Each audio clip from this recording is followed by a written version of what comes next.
ladies and gentlemen. My name is Eddy. And today we will talk about two issues. The first is about China and the WTO, the trade organization white paper. And the second is about now, it's a very hot topic, is the China, the US, the trade coffee.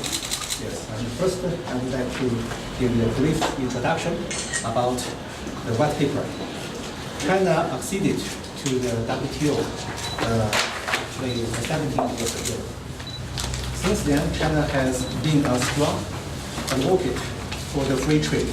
China has completely fulfilled its commitments to the WTO and steadily opened its market to the world and delivering the mutually the benefit and the win-win outcomes on the wider scale. Through these efforts, China has lived up to its responsibility as a major country. And 1 month ago, Chinese government released a white paper titled "The China and the WTO, the Trade Organizations." In the white paper, the Chinese government gave a full account of the China's fulfillment of the World Trade Organization commitments, explained China's principles, the policies, and the propositions regarding the multilateral trading system, and described China's vision and actions in advancing the high-level reform and opening up. Now I would like to share the 4 points with you. The firstly, China has faithfully fulfilled its WTO accession commitments. Since China acceded to the WTO, it has made continued efforts to improve its socialist, the market economy system.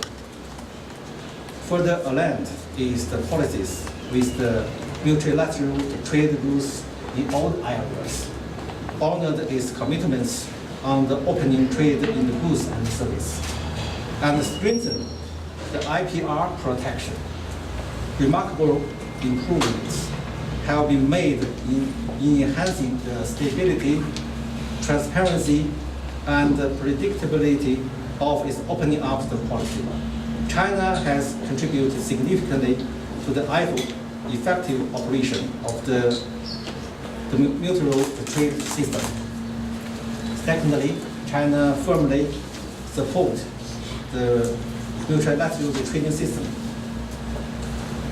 And from this area, China has been facilitating the trade and investment, safeguarding the dispute settlement mechanism, and fully participating in the trade policy review.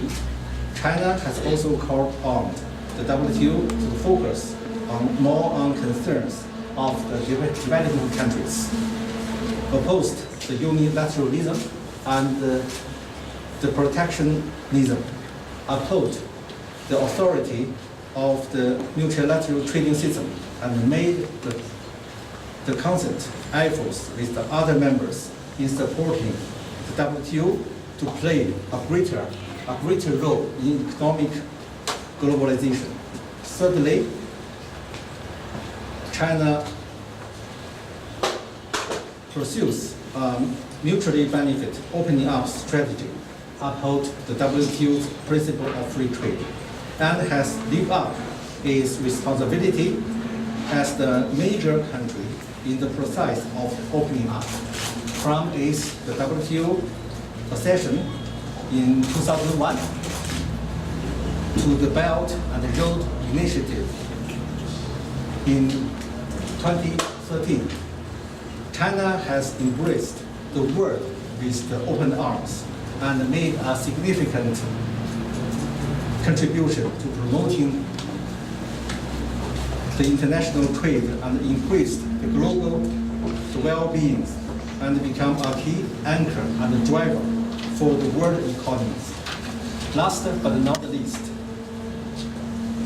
fulfilling China's WTO commitments has never in the end point of our countries to opening up.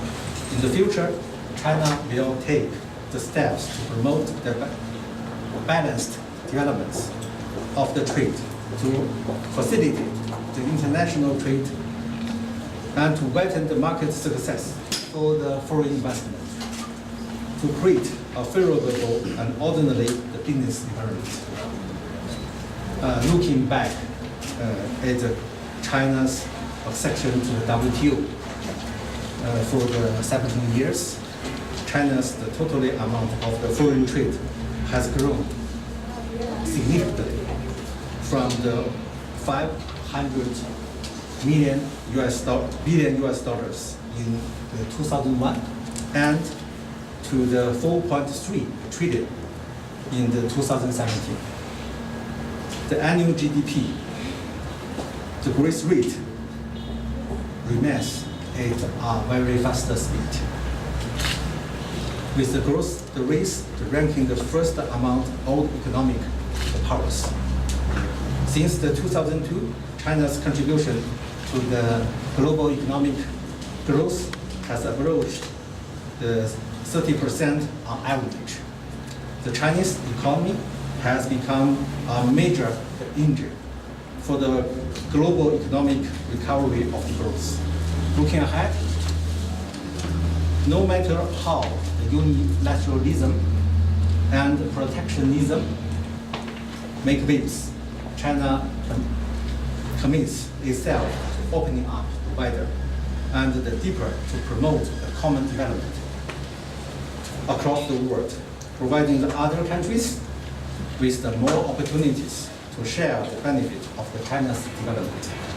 We are willing to work hand in hand with the trading partners to make economic globalization more open, inclusive, and balanced.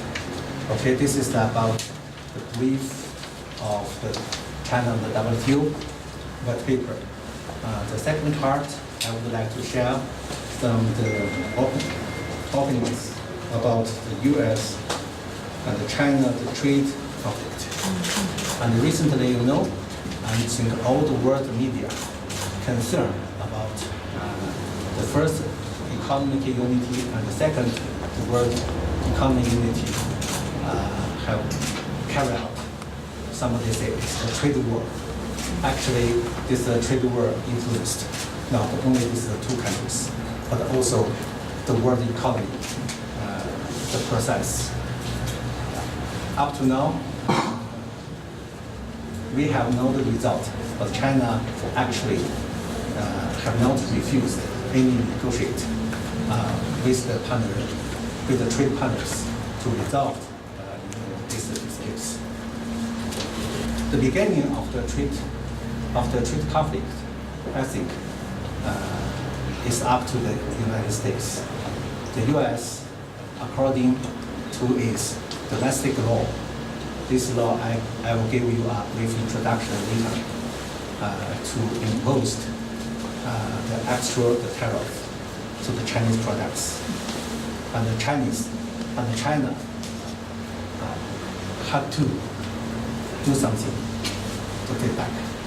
Yes, and if we talk about the legal clause about the U.S., the government taken is about the section 301 of the U.S. trade law. Actually, this trade law have been condemned by the European Union on the January of 2000, because the section 301 that gave the power of the United States government to investigate any, they believed and feared the trade activities and to take the measures against the other countries. Actually, the other WTO members believe this was not legal under the WTO legal framework. So the European Union have issued the case against the US on the WTO, on the panel, DSU panel. During the legal process, the US government make a promise, make a commitment. That means the US government have the power to initiate the investigation against the other countries. But when the result appeared, they will, according to the countries, whether it's the WTO member or the others, will take the different measures. That means for the WTO members, the US promise to through the WTO system. That means through the WTO, the dispute settlement body to resolve this conflict. So for the non-WTO members, they will take the measures directly. So according to the US government commitments about this, the WTO believed only the Section 301 was not illegal on the WTO rules. You know, all this the panel decision depends on the US, the government commitment. Yes, but now you see, although according to the trade law, the Section 301, the US investigate the trade partners, including China. Not only China actually, but also the European Union. They take the measures. The excuse is the state security. They did not apply for any method resolution in the WTO framework. So we believed this is the model, is the protectionism and the unionism. So actually, the other example, that means the US government have break its promise before the panel of the WTO. The US believed the country is the rule of law, but if the WTO rules is not good for its benefit, for its interest, they will put it aside. This is the only one example. Another example is for the China's, the market economy statute. You know, when the China access to the WTO, the US, the leading, the other WTO members agree China will believe the market economy statute by the end of the 2017. Actually, this is only a method used the anti-dumping investigation. But you know what happened last year? They also break their promise.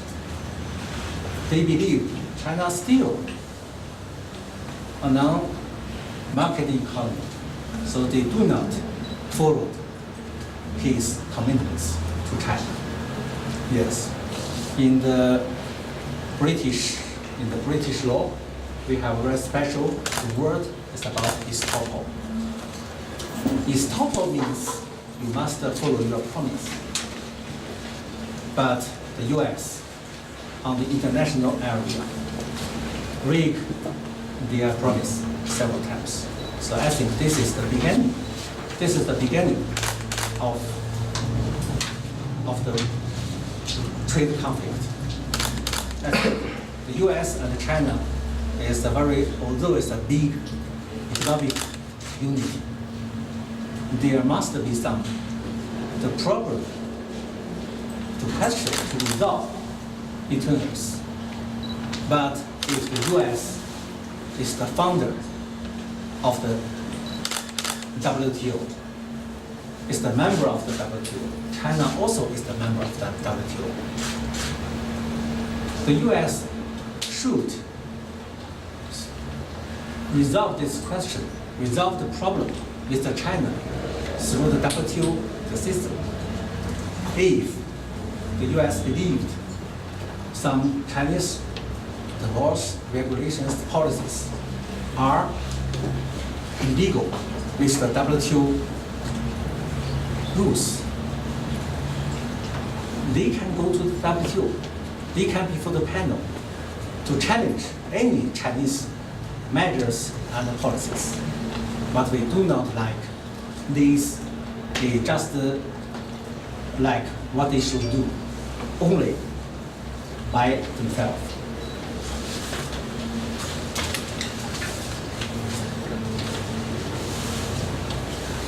Under the current situation of the anti-globalization and the trade protectionism, China calls on all the parties to jointly oppose the backward,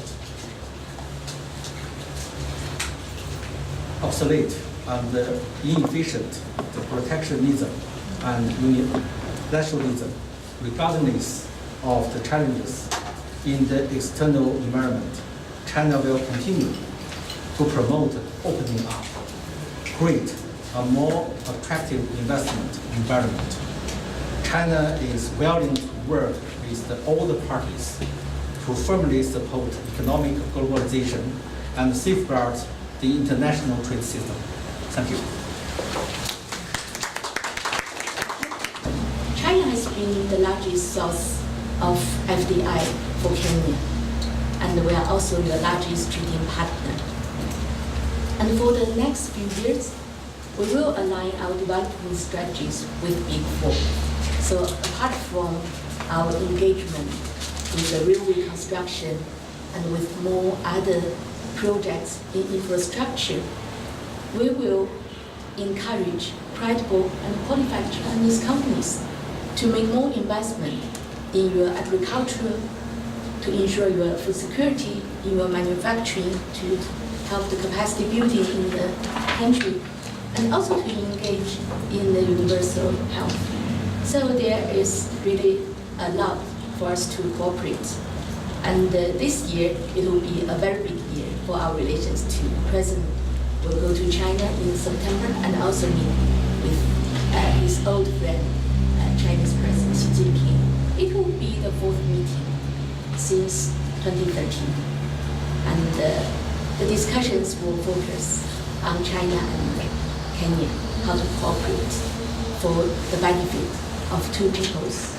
And they will identify the key projects for the next few years in different fronts and try to implement it and bring tangible results to the people of Kenya and people of China at the early stage.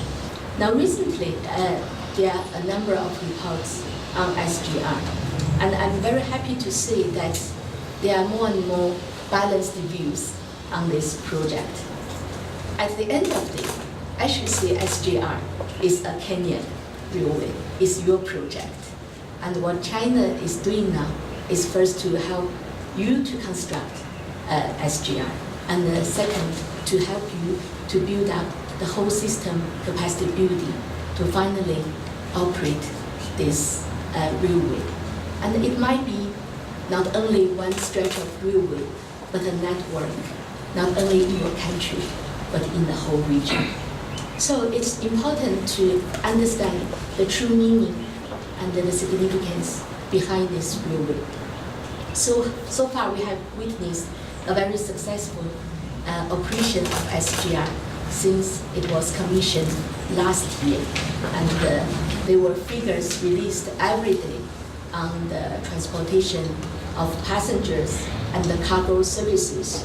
And it's not easy to operate SGR very successfully in safety I understand it's actually for the Chinese company who runs this railway at now, they face great challenges in safety.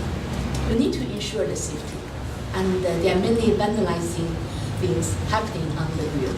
So apart from the operation, we send a lot of railway police to China for training. And also we send the drivers, the engineers to China for training. We need to build up this capacity. And the Chinese company who runs the railway also, out of their own pockets, out of their own profits, they send the young students of this country to go to China to learn the railway management.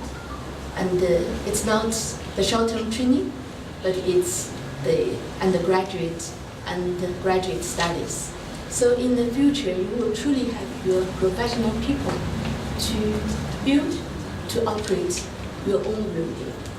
And this is actually the significance of this railway that has already shown the signs of improving the logistics and providing a lot of conveniences for your passengers when they go out of their door.